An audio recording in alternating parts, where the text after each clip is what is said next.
welcome to Jacksonville, Florida.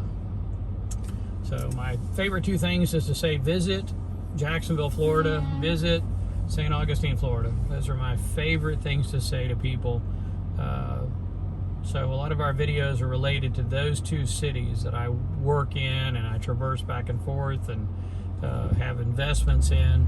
So I spend a lot of time running back and forth to St. Augustine and back and forth between St. Augustine and Jacksonville. So when I'm in those two cities, I do a lot of filming as I move around the city. So what we're heading up onto now is we're hopping up on 295. We're going to run this out for maybe a 3 or 4 miles, 5 miles, and then we'll call it a night. It's getting kind of late. It's about 8:40 p.m. It's 75 degrees. The temperatures dropped pretty dramatically in the last hour. So 75 degrees. It's the beginning of May. High temperature today was about 87 or 89 degrees, which is starting for me to get beyond the golfing. I like to golf, but I'm not a big fan of golfing at 90 plus.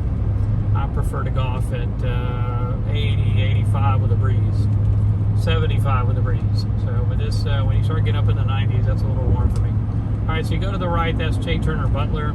You go south, this will take you to St. Augustine. It'll take you to Daytona Beach, Orlando, and all points in between.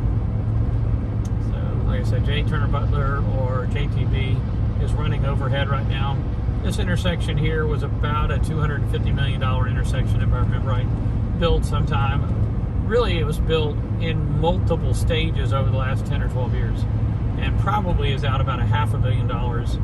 You know, but I know in stages they have spent about $250 million on the first round. And I'll tell you a little unknown fact that most people don't know about, but this interstate had a stoplight on it. Those two roads intersected, and there was a massive intersection there. And it's the only place I've ever seen where on the interstate there was a stoplight. So it kind of shows you how strange that is.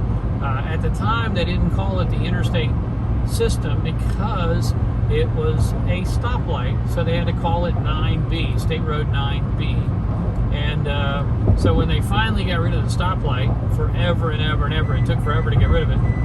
When they got rid of the stoplight on the interstate, then magically they changed the name to Interstate 295. So kind of a funny story. Most people don't know about it unless you live in this area.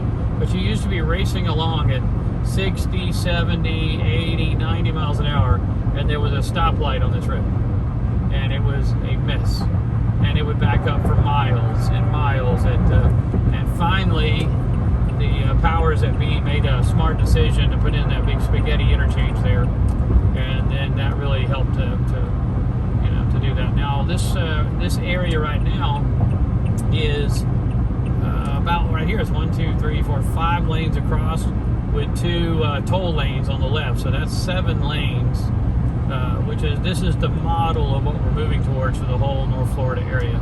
About 3 to 5 lanes on this side and 2 pay lanes, toll lanes on the other side. So these lanes are free. And like I said, but this is Interstate 295. And here is Bay Meadows, and I'll be kind of finishing up my video right here. Thank you for watching. That was, we just ran down about 3 or 4 miles for Interstate 295. Hit the like button if you like what you see. See you next video.